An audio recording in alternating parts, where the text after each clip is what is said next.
Hi, Cooper Glover 1972, back with another video. I haven't been on YouTube. I haven't recorded a video for YouTube in a few days. So I'm back, part 44. I don't know. I think I just said that. But anyways, this video is going to cover Disney and Pixar and a Jim Henson movie and another animated movie, which is the first one I will show, which is Who Framed Roger Rabbit with Bob Hoskins, Kathleen Turner. Let's see. Roger Rabbit. I guess Fleischer, the guy who plays him. I can't remember his first name. Charles Fleischer, Robert Fleischer. I don't know. I don't know if I've watched this or not. I can't remember.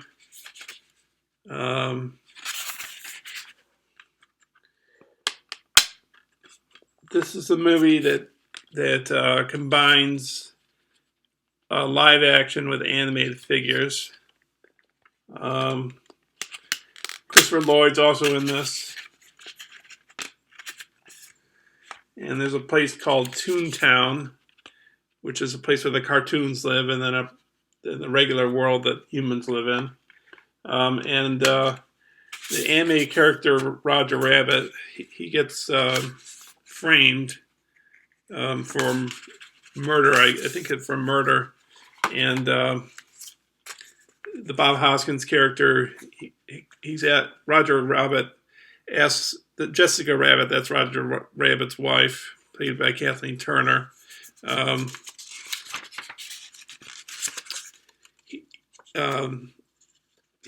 Roger Rabbit asked Bob Hoskins to, solve his case and exonerate him from being accused of being a murderer. So that's what Who Framed Roger Rabbit is about. Let's see. There we go.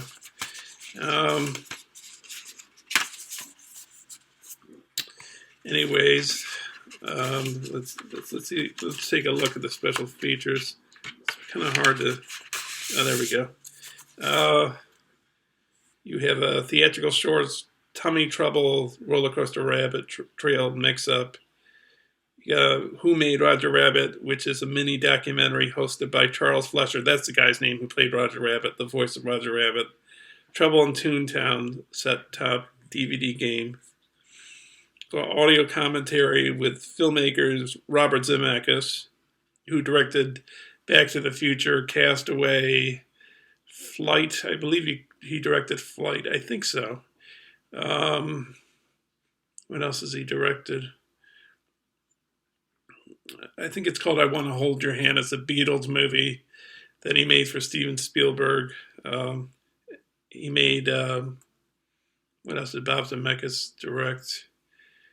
I think he directed something recently, but I can't remember what it's called. So Zemeckis, Frank Marshall, who produced Raiders of the Lost Ark, Jeffrey Price, Peter Seaman, Stephen Starkey, and Ken Ralston. Ken Ralston's a visual effects guy that I don't think he works there anymore, but he worked at ILM. Toontown Confidential viewing option with intriguing and hilarious facts and trivia, deleted scenes, the pighead sequence with filmmakers' commentary, before and after split screen comparison with and without animation, behind the ears, a true story of Roger Rabbit, a new exclusive in-depth behind-the-scenes documentary, Toon stand-ins, featurette rehearsing with stand-ins for the tunes, on-set Benny the Cab, the making of a scene from the film The Valiant Files, interactive set top gallery. So it's enjoyable. I haven't watched it in years, I would say. I saw it in the theaters when it first came out in the late 80s. I think I watched it on video once, maybe, but I haven't seen it in ages, I don't think. So next up, we go to the regular Disney movies. This was the first Disney feature. I inherited this from my mother, and I think this is one of our favorite movies of all time, I believe. So, anyways, uh, that's Snow White and the Seven Dwarfs.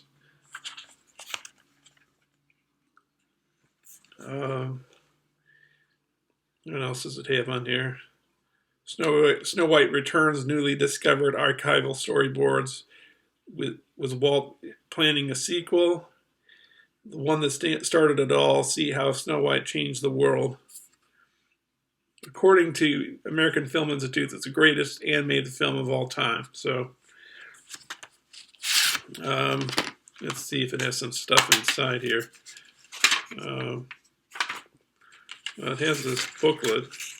Oh, this is just advertisements. It's just it's got a DVD guide. And some of these Disney movies, they have stuff that's geared towards kids. Maybe one of the DVDs is more kids geared.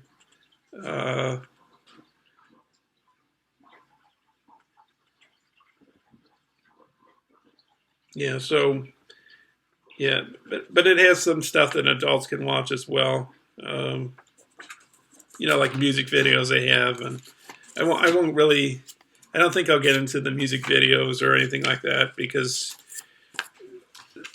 they all really have that, and it's just kind of redundant to list those over and over again. So I'm not going to do that. I don't think. I'm just gonna. I have a ton of these to show you, and there's not enough time to delve into the specifics of each too much, So, and I will mention I have a book that I'll show at some point. It's about Disney animation. I haven't read it yet. I've had it for ages. I've had it since the late '80s. It's this big, thick book with Disney animation. I think they're called the Nine Old Men or the Nine Men, or they were like the first animators for Walt Disney that made these films like Snow White and Pinocchio and Dumbo come into existence. They were the chief. They were the people that made the animation work. So, anyways, next film is Dumbo, which I know is sort of very juvenile kind of movie, but it's not a bad movie, and it has a part where Dumbo swallows some liquid. I think it's like soap, and these bubbles start coming out of his trunk, and it's called the pink elephant sequence, and it's like if a person was tripping on like drugs or something, like hallucinating. So it's this pink elephant scene, and it's pretty wild, and for that alone, I think it's worth watching, But yeah, so I don't know if I'm going to get into all the specifics of this, but it's got never before seen deleted scene, never before heard deleted song, taking flight, the making of Dumbo, the making of Dumbo, the magic of Dumbo, a rite of passage, a heartfelt look at Disneyland's most popular ride, audio commentary, and more. So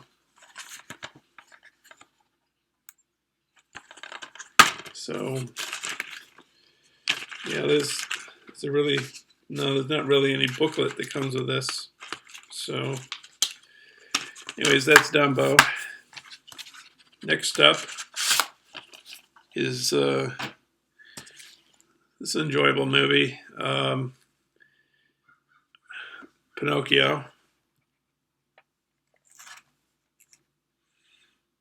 Really, it's hard to say if any of their films are bad.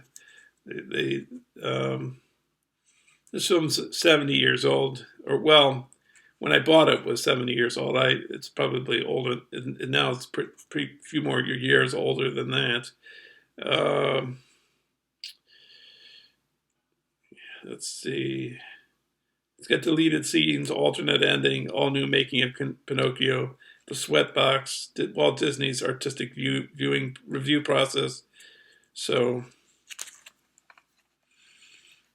um, maybe if I watch these movies and do a review, maybe I can get into more details to what these movies are.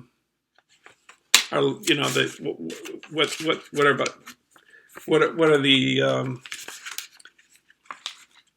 what's behind the scenes and all that kind of stuff. Again, it's got a navigational menu like Snow White did.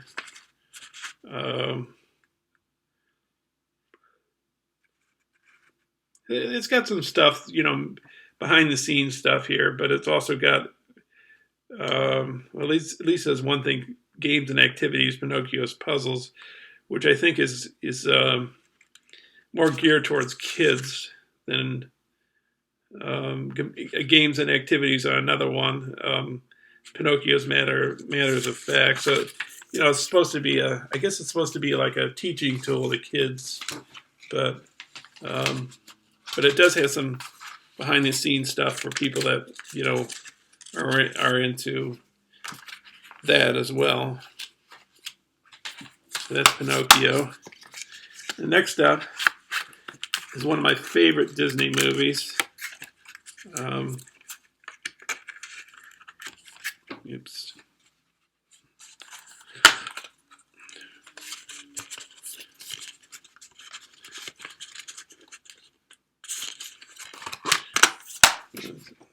These have slip cases. That's why it's trying to put them back in their slip cases. Oh yeah, so it's Alice in Wonderland, which is very trippy, surreal kind of movie. I do have the Tim Burton film, which is enjoyable, but this one's way better, I think. It's got a deleted scene, Pig and Pepper, a rare look at a scene considered for Walt Disney's 1939 version. Reflections on Alice featurette. It took Disney many years to bring this classic to life. Discover how. Virtual Wonderland Party interactive game, for people, kids. An Alice comedy, Alice's Wonderland, from Wonderland to Neverland, and more. So,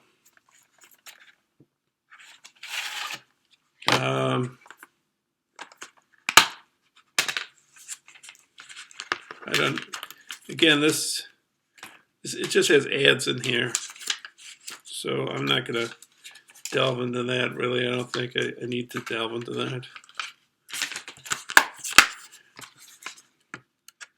But it's sort of off the beaten path. It's not like the other Disney movies in a way, because they can sort of go way out in left field and do things very experimental with that movie, like Fantasia, which is my other favorite Disney movie. They're probably on par with each other, Fantasia and Alice in Wonderland. And next up is Cinderella. Now, basically, the next two films I'm showing, this Cinderella and the following one, they're sort of following like a princess, or, in the case of Cinderella, a woman that will become a princess. But it's, it starts with Snow White and goes with this one, and then I'll show you this next one after that. But let's see, what does this have? Backstage Disney, Cinderella stories inspiring true life Cinderella moments in sports history. Well, deleted scenes, the making of Cinderella, sneak peek of the all-new movie Cinderella 3, and much, much more. So let's take a look, see if there's anything inside here. No, it's just the discs. So I think I might have bought this one off of Amazon because it was out of print or something. I wanted to have a copy of it. And then the third one in their like princess series of theirs is Sleeping Beauty. It's got a, let's see, what does it have? Deleted songs, never before seen alternate opening, all new making of Sleeping Beauty, and much more. So, it has the, kids stuff like, music videos and games, castle walkthrough and dance game, but I'm not really gonna look at that. And for me, I'm more interested in how they, the technical, how they actually made the movie. It's more fascinating to me than just games. But again, it has a menu like Snow White, or I think was it Pinocchio. So that's Sleeping Beauty, and that's about I think just like Snow White, it's this woman in the forest. I guess they're both in the forest. They're asleep, and they had the prince has to kiss them and bring them to life. I think Sleeping Beauty, they actually filmed people and then rotoscoped, like took the film, drew around the people's faces, and then made the animation. So the animation is based on real life. It's the real life it wasn't just observed and like drawn on a sheet of paper. They actually filmed it, and then they drew on that and made the animation from that. So it was kind of revolutionary, I guess you could say. So, and then later on, in the, was it late 80s or early 90s? I think this is the late 80s. They did 3 of them that were pretty big at the time, pretty successful, I would say. Little Mermaid, which is a really good movie. Let's see, Backstage Disney, never before deleted scenes. Exclusive animated short, The Little Match Girl, Treasures Untold, The Making of Disney's Little Mermaid 3's musical sneak peek, and much more. So this is an enjoyable movie. I like the ending especially, where, where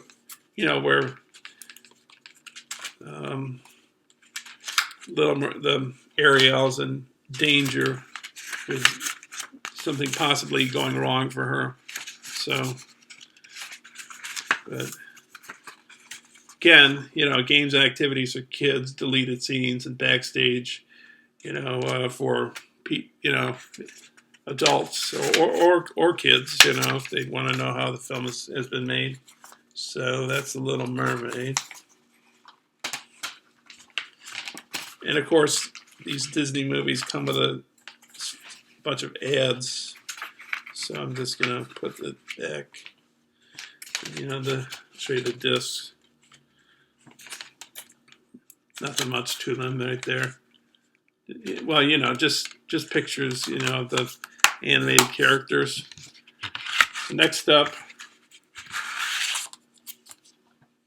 we have Aladdin. Robin Williams is the genie. Great. He does a great series of impressions in this, like Jack Nicholson, and I can't remember all the celebrities he pretends to be in the genie role, but he does impressions of celebrities, and other funny things he does as well. Backstage Disney, it's got deleted song found in the Disney Vault, A Diamond in the Rough, The Making of Aladdin, pop-up fun facts, and much more. So, in terms of films like Aladdin, Sleeping Beauty,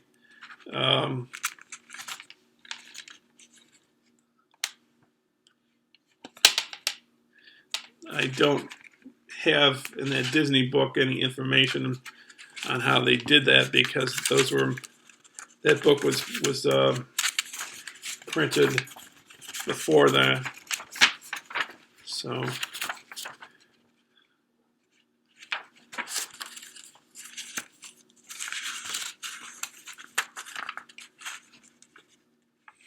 Yeah, so, you know, so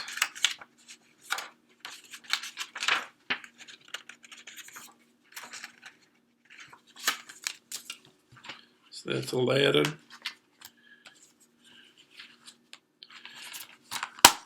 Next up, we have the third, because before Little Mermaid, they made a film called Oliver and Company with Billy Joel, which I don't think was that fantastic personally.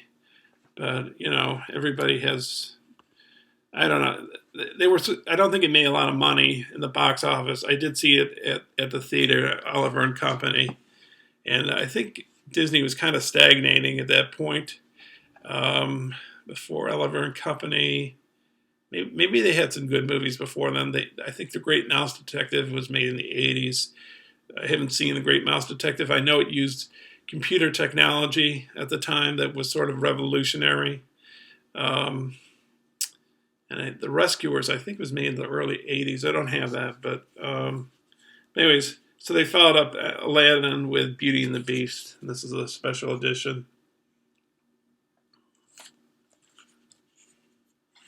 I also have another version of Beauty and the Beast. It's not animated. It's a French surrealist type movie by Jean Cocteau, which was made in the 30s, I believe, or 40s. I think it was the 30s.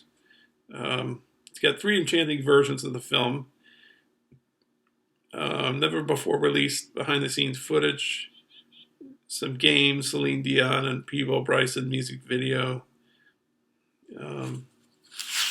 So it comes with the 2 DVDs there. And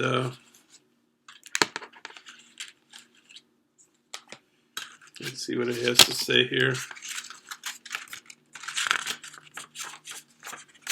Nice picture. I think this had some revolutionary technology to it as well.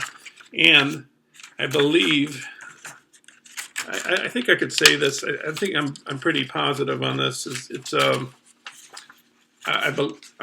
positive it was the first animated movie to be nominated for Best Picture. And after it was nominated, after this film was nominated, then the Oscars set up a Best Animated Film category. So I think maybe the first animated film to win Best Animated Film, I think it was Shrek, if I'm not mistaken. But I'm not quite sure on that. Shrek I'm not too wild about. I like Pixar's animation more than I like DreamWorks. You know, like with Pixar, like if you take Monsters Inc., Sully, played by John Goodman, the hair actually, when he's playing, when he's going down the Himalayas on a sled, the wind going through his hair is actually moving, whereas in Shrek or that show they had a Lion of the Pride, the lion hairs were just stiff, and the DreamWorks ones, you know. So yeah, so Pixar when they, you know, like with Sully's hair going through the wind, they developed new technologies with each film. Like one of their films that I don't really like is called Brave, but I believe they had some kind of revolutionary technology that had never been done before. So anyways, so the last of the Disney movies then we get to the Pixar's. This is Mulan, which I have not watched. A friend of mine watched this. She's Chinese, and I think she sort of said that maybe. Well, I don't know. It's like glamorized it or not. I don't know. I gotta watch it. I'll take a look at it and see what I think. But I don't know. It just again, it has another menu thing. Fantasia has also a menu thing as well. So that's Mulan. Oh, and I forgot to show you the disc. Dragon there. I think Mulan is about a woman who disguises herself as a man for some purpose. I don't know, for being a warrior or something. I'm not quite sure on that. So, anyways, that's the Disney movies. Now we get to the Pixar movies. I already showed the Toy Story box set. Just take a look through my videos. You'll see one that says Fantasia Toy Story. There you'll find my Toy Story review, and well, not review because I really haven't done a review, but just a look through of the box set, which is pretty detailed and pretty interesting. So, but anyways, here's the other Pixar's I have. Here's Bug's Life, which is loosely based on Seven Samurai, I believe. This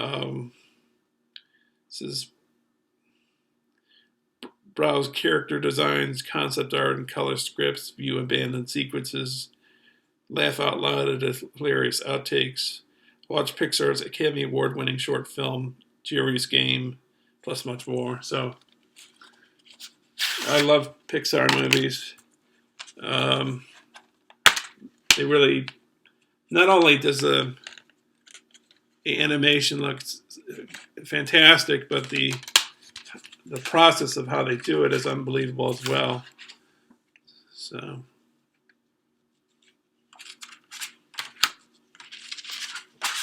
and with the Pixar movies, you get with each film an animated short as well. So that's nice too. Now we have Monsters, Inc. I don't know. I mean, because with every Pixar I've watched to the present day, could it have been? I don't know. They seem to get better, but well, I don't know. Toy Story was pretty good too.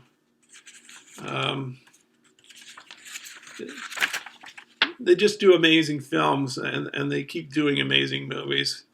I mean, they've hit a few bumps in the road, if you will. This is really great behind the scenes stuff.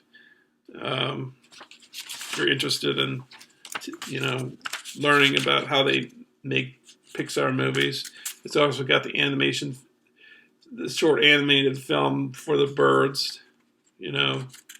So there's a picture of the monsters. So that's Monsters, Inc. Did I show I don't know if I showed the DVDs. Next up is a Pixar that I'm not wild about. It's okay, but I don't know. Ratatouille. Ratatouille, it's about this mouse that he leaves his environs like the sewer, and then he ends up at a kitchen. I guess it's a French kitchen, and he helps the chef make good food. The director is Brad Bird, who directed The Incredibles. I like The Incredibles. Also, I guess before this film came out, Cars came out. I don't like Cars really at all. Only the starting and the ending of Cars I like. The rest of the film, if you can coin a literal phrase out of Cars, it's a parking lot. It just stops dead in the middle, and just doesn't work for me. But let's see what this has.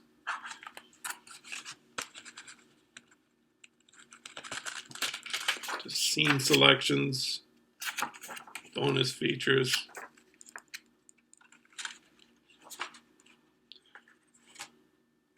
Lifted, which is a short.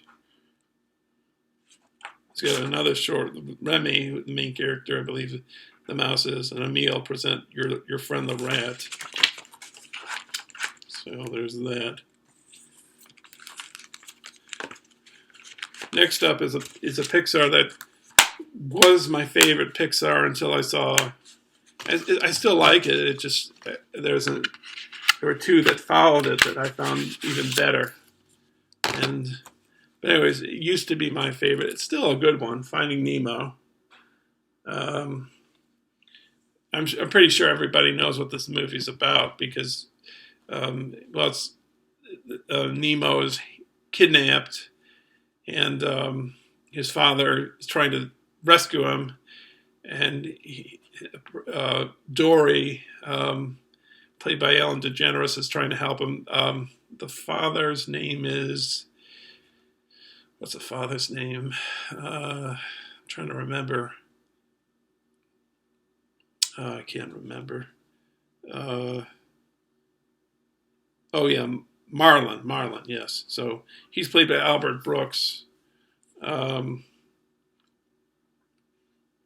It's got visual commentary, which is nice because when you're watching the film, it's like when I mentioned THX 1138 or Terminator 2 or I think Titanic. At certain points in the movie, an icon will come on, you hit the button, and it'll show you how they animate or film that scene. Then it goes back to the movie. I don't think while you're watching the movie they show you how. No, I don't think so. I think they might do that in some things like Blu-rays. Like while you're watching the movie, you're seeing how they do it at the same time while you're watching the movie. But in this particular case, and with some other ones I've shown you, it's usually you hit the button, it goes to a behind-the-scenes feature, behind-the-scenes scene, and then it goes back to the film itself. So, but this is enjoyable, and I've watched it more than a few times. But anyways, but before I started finding Nemo, Monsters Inc., I really enjoyed that too. So these have great rewatchability to them. So great for kids, I think, And, one of those menus with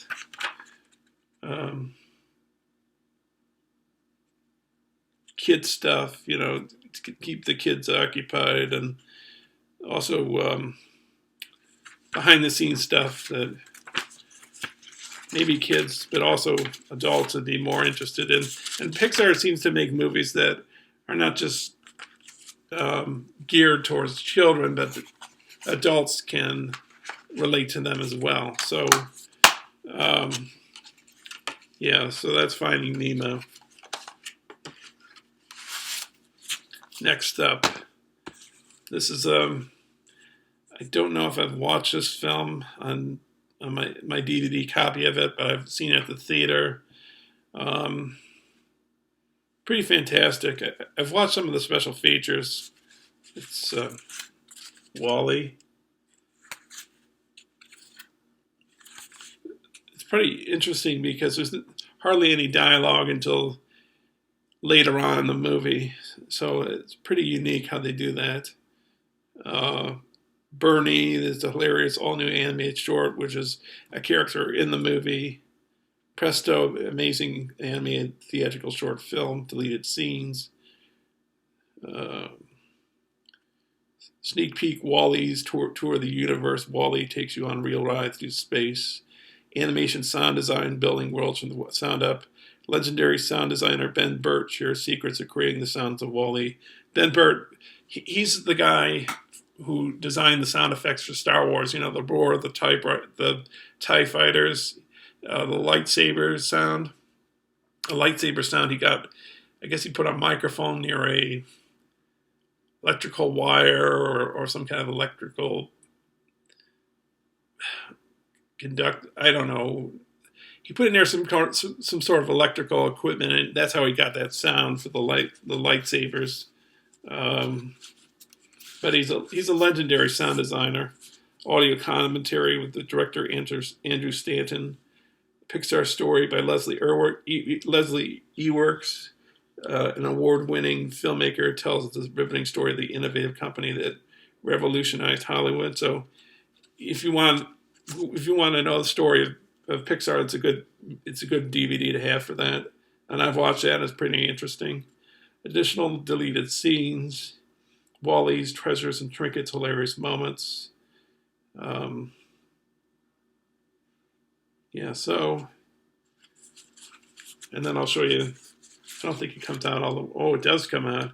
I thought it was stuck in there. Maybe it isn't. I guess. Well, now I know it isn't. But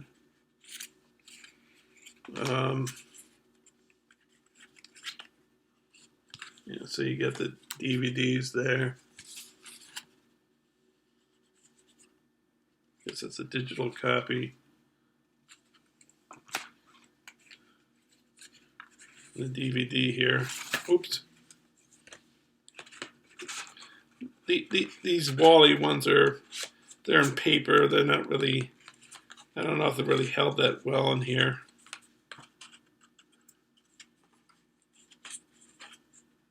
Wait a minute. It has to go. No, it's not. I thought it slid through. Let's see. How does this work?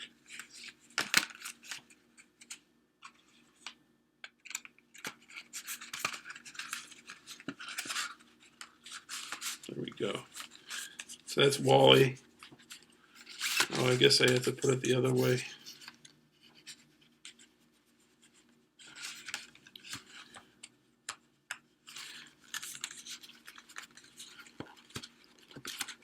Sorry for holding you up, but I'm trying to get this. There we go. And also, with some of these, like Ratatouille has an embossed. Is that embossed now? This is an embossed label. So does Wall-E, I believe. Yes, Wall-E does have that. Well, it's about sorry that I'm not getting into detail about all these movies, but Wall-E's about a robot who's marooned on Earth, and planet Earth is polluted, and all the humans have left. He comes upon another robot, and he decides to find out. He decides to leave Earth and go look for what happened to the rest of Earth's civilization. I guess you could put it that way. Now, did I get into the details? Monsters, Inc. is about two monsters played by Billy Crystal and John Goodman that they work for a company that's supposed to scare children, and they break one of the rules, and they're well, I don't know if they break one of the rules. Another competing monster played by Steve Buscemi sort of makes it look like they did something wrong, basically, and they got to prove their innocence. I guess it's a way to sum up the movie. Now, here are two Pixar films I really enjoy, and I think I've watched. Well, no, I don't think I've watched them a ton of times. I really enjoy watching these. Incredibles is really good. I might like this because of the fact that the characters are humans rather than animals or machines or whatever. But I still like those other films that are animals or machines. But it's about a superhero family and how they the husband and wife have to hang up their costumes, if you will, because the superheroes get them and other superheroes get sued. They get demoted to being just living ordinary lives and not being superheroes anymore because there's these lawsuits brought up or what have you. But Mr. Incredible, played by Craig T. Nelson, he sort of, well, he not sort of, he comes back into the superhero world, and finds out that he has to uh, do something to stop something from happening that relates to something earlier in the movie, to a character that was at the start of the movie. And his family gets involved as well, and they all have superpowers. And also has another character that they know who's also a superhero, um, played by Samuel L. Jackson. So yeah, so and it has two short movies, Jack Attack, which is the baby in the family, and another animated film called Boundin' with bunnies, I guess, in it. It's got filmmakers' audio commentaries, deleted scenes, alternate opening, top secret size of all the supers, behind the scenes, making of the Incredibles, and much more. This is loaded with special features. Really, the Blu-ray, I believe, is loaded with that as well. I don't have the Blu-ray. I don't think I'll buy the Blu-ray. I don't see the need to. This looks fine as it is on a DVD, in my opinion. Like some of these Pixar movies, I don't think it really suffers that you're not seeing it on a Blu-ray, because the way it looks is kind of different than a live action movie. So I just don't think it suffers. This was the first film that Brad Bird worked on for Pixar. He made another movie. I guess Disney produced it. It was a live action movie. I think it sort of echoed The Incredibles, called Tomorrowland with George Clooney, which I didn't like that much. I thought it was just, for one thing, I thought it was a repeat of The Incredibles, and I thought it was just, how can I describe it? I don't know, just full of itself, kind of sort of Pollyannish, if you will. Pretentious is a word I use, but that's sort of bandied about too much, and it's kind of cliched, but it's sort of cliched, for lack of a better word. It's just not very. It's something you've seen before, and it just reeks of well, just it seems like, well, maybe it's like a Steven Spielberg movie gone bad. Like Steven Spielberg makes really good movies. So, I like a lot of his movies, but this is if it went bad. That's what Tomorrowland basically is. So I guess that's the way you could put it. It's this movie that's optimistic, but it's kind of over the top optimistic. So I guess that's the way I'd view it. So, but The Incredibles, that's a really good movie. That's just, you could watch that over and over, and it still holds up well. Not that I watch other films over and over as well, but as far as animated films go, that's one of the best I've ever seen. I could say that, yeah. Also, this one too, which is Up. I saw this in 3D, really impressive in 3D. This is a film that I think people that are senior citizens, elderly people, should take a look at, because when you near the end of your life, I don't know, some people that are elderly, they're in nursing homes, or if they're not in nursing homes, they're at home, but maybe people are not visiting them, so they're lonely, or they're in pain, and they just, or their friends have passed away. But this is a good movie. It's a tearjerker at the start. Maybe it's a tearjerker at the end as well. But it's a really uplifting movie. It'll make you feel really good. It's funny. The starting is a little sad, but it's optimistic too. this is a film that I would recommend along with another film that's not animated. It's a documentary called Young at Heart. It's about elderly um, people, elderly adults that sing rock songs, and that's a tearjerker as well. Um, but it's but both of these films both of these films, Up and Young at Heart, are films about, that even though you're old, that life's not, you know life is still worth living, and you can find sunshine at that time of your life. It's not gray clouds and dreariness, that you can see things on the bright side and feel good, And Young at Heart, I don't own it, but I saw it at the theater. There's a scene in the film where one of their singers dies, and the leader of the group, the singing group, who's a middle-aged guy, he says, "You guys, you got to do your next singing engagement," and they're going to sing in a prison. So they sing. They go to the prison. They sing a song, and the prisoners are crying, and everybody in the theater, everybody was crying. You couldn't.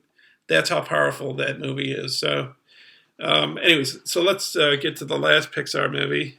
I do have a Blu-ray of this, and it does have a DVD and a digital HD. So I guess that's like if you want to put it on a iPad or what have you. It's Inside Out with Amy Poehler, and this is it's okay. It's good, I guess, but I don't know. It's just parts of it are really fascinating to watch, because these characters are inside this young girl's mind, and they represent different moods, anger, sadness, worry, envy, happiness. The polar character is very positive. I guess she's optimistic, but the other characters are not. They're different moods. But the happy character learns a lesson in this movie. Which makes things better for her and the young girl who they're inside of, in the brain of the young girl. But this film's okay. Well, parts of it are really good. The thing about Pixar movies is, even though I said Incredibles and Up are my favorites, that the other ones are really enjoyable too. Find Nemo, Monsters Inc., Toy Story 1, 2,